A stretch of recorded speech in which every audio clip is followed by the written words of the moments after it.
South African interest rates are at a 14-year high. This week, the Reserve Bank announced that the repo rate was at 8.25%, making prime 11.25% in South Africa. So that spells a lot of pain for many South Africans.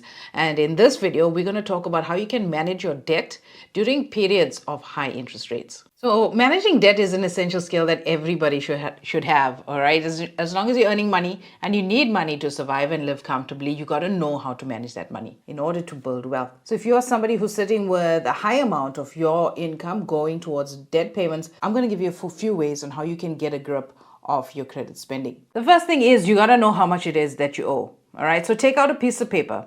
Write down all of your credit, who you owe, which bank, which credit card, which overdraft, which clothing account. Write down everything. Then list down the total amount outstanding on each of those lines of credit. Then you got to understand the interest rate that you're paying on that. So you got to list down all your debt line by line, which bank, which store, which credit card, which overdraft, list it down. List down the total amount outstanding on each one.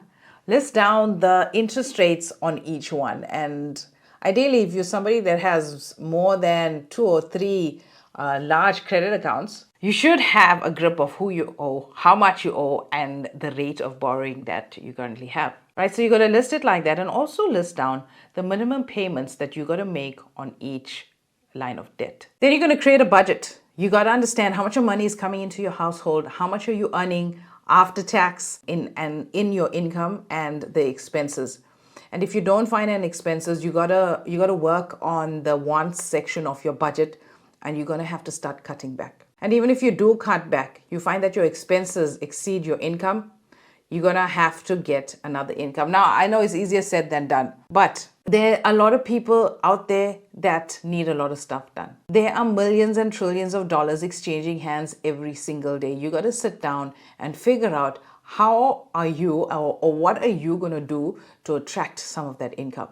Where can you add value where somebody gives you money for the goods or services that you're willing to provide over and above your job? So your evenings, start working on something. Start working on a side hustle. Check out the side hustle playlist right here on our YouTube channel. Okay, you got to get extra income. You need a side hustle. It's 2023.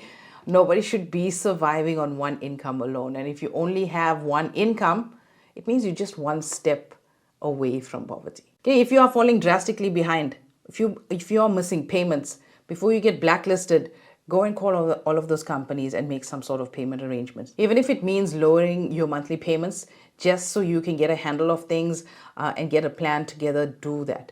Don't let there be a month where you are missing a payment and your creditor doesn't know where you are, why you missed it.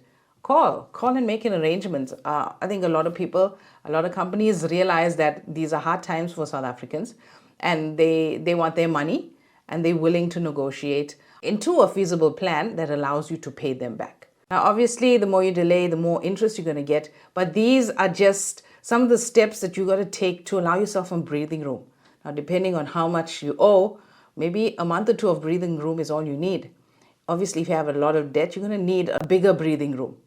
But that breathing room allows you to go through this plan to prioritize your debt and start knocking off stuff one by one. All right, so when you have that sheet in front of you that has all your debt, all of the interest, all right, you're going to maybe come up with a plan on how you're going to pay this, all right? You can use either the debt snowball or the debt avalanche. So the debt snowball method means that you're taking the smallest balance that you have on the sheet that you've listed, and all of your extra money, you're going to make minimum payments on everything, and that smallest balance, you're going to pay it off. If you can pay it off in 1 month, great. If you need 2 or 3 months to pay it off, do that. Okay, but have a plan to pay it off. The next thing you're going to do is the minimum payment. Once you close that account, that minimum payment that you're paying towards your first line of debt, you're now going to allocate it to your second highest balance. And you're going to continue in the cycle until you knock off all the debt. I think the thing, most of our money problems, they're not really money problems. They are behavior problems. We do not have self-control with our spending. We see something we like, we swipe the card because it's so easy. If it means leaving the card at home for the next few months while you're busy doing that, leave it at home.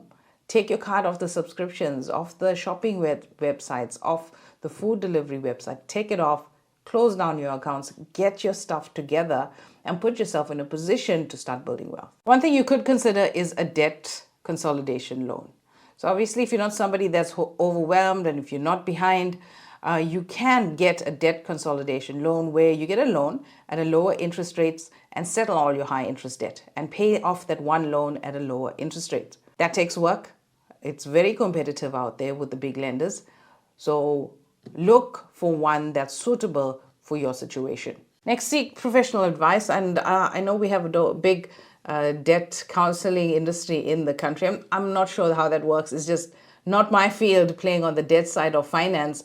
But if you need help, consider getting help from a debt counselor to help you get this debt under control. I mean, at the end of the day, you need financial peace. And debt does not bring financial peace. So here's a quick review on how you can manage your debt. This is a tool that we use inside our course, Money 101. Money 101 is a beginner's course, right? If you're fresh out of university or just going into the working space, this is the thing that explains to you all about credit cards, all about paying off debt, all about home financing. I'll teach you a little bit about taxes. This is the crash course on money, on South African money, South African financial systems that you need. Check it out in the link below. Here's a little debt reduction calculator that we use inside Money 101. Money 101 is a crash course in South African finance. How to manage money, how to manage debt, how to get a personal loan, how credit cards work, how you can use it to your advantage, a little bit of retirement, taxes. It's a little bit of everything in there. So if you are new, just starting out in your career, or if you're somebody who are advanced in your years and you still can't figure out this money thing, check out Money 101 at www.financiallyfabulousfemales.com. All right, so this is a calculator that we use in the debt management module. So how this works is you got to figure out how you're going to prioritize your money. So the first thing you're going to do is you're going to list all of your debt. Hopefully it's not longer than 10 because our tool only accommodates 10. But ideally, you're going to list it out, bank, the loan, the car, and write down all of those balances as well. All right. This is something that this is your working document. You're going to work on it every day or every month. Okay. List down the interest rate and what are the minimum payments on that. Then you're going to prioritize which one you're going to pay first. So obviously, if it's the one with the highest interest rate, we're going to put that as our first priority. The one with the second highest interest rate as our second priority. And we're going to leave the vehicle as our third priority because it has the lowest rate, although it's the highest amount. So ideally, if you want that quick win, you're going to work on the outstanding payment. If this one is the highest, the lowest payment, you're going to prioritize this. Some folks need that quick win, where you need that quick win and that encouragement to get you going. If that's you, focus on the balances first. Don't even think about interest rate. If you want to pay down your debt fast, save money, not bleed interest, then you're looking at the rate. All right, so now the calculator is telling us exactly how much of debt we have and how much of our monthly payments goes towards servicing that debt. Okay. Then part of our budgeting process, right? We're going through the budget, we're listing down everything. We're then segmenting the wants and our needs. So obviously the needs are going to be things like housing, food. If we got to break down that food budget even further to establish what is home cooked, what is spent outside, do that. All right. And in your wants section, you're going to cut down what you can cut down and allocate more towards the debt. So if you're only paying $14,550 as bare minimum, you're going to try to find some more money. Let's say you are really gung-ho at settling your debt. You really go through the budgeting process nice and thorough, and you find an extra $3,450 every month. Okay. The tool is going to tell you exactly how you're going to get this done. So you're going to do loan one. All right. That's your original balance. That is the interest that you're paying on that. It's going to take you 12 months to pay it off. Okay. The same with the bank. How much of interest you're paying, 8 months to pay it off, and the vehicle, 38 months. But it gives you a plan here on what you want to do. If you want to do, if you want to settle the highest balance first, okay, and it'll tell you it's going to take you to August 2026 to figure that out. And this is how much you're going to pay in interest. Here is all of the various payments, and this is the interest, how it's going down because you massively paying that down aggressively. Okay, if you want to pay the lowest balance first, now you're finishing in July 2026 as opposed to August. Okay, you're going to pay the lowest balance first. You're going to pay your 18,000. You're going to pay it off in 4 months. If you go to our second sheet is going to tell you how much you're going to make, the payments you're going to make each month. So in June, you're going to pay around 6,000, just under 6. July, just under 6. August, just under 6. September, you're going to pay off that 700. So it's a nice plan that you can use. It's detailed down. And so you know what's happening in October is your Bank One payment, you're adding it here to your loan payment. And you can see that loan payment now you're paying a little bit extra. So in May 2024, when you settle that, in June, you're taking all of this money and all of that money and you're putting it into your vehicle and you're paying it into your vehicle. If the good news happens that interest rates come down, you still continue putting in those amounts, but what it'll mean is these couple of months will go away and you're paying it off sooner if interest rates come down.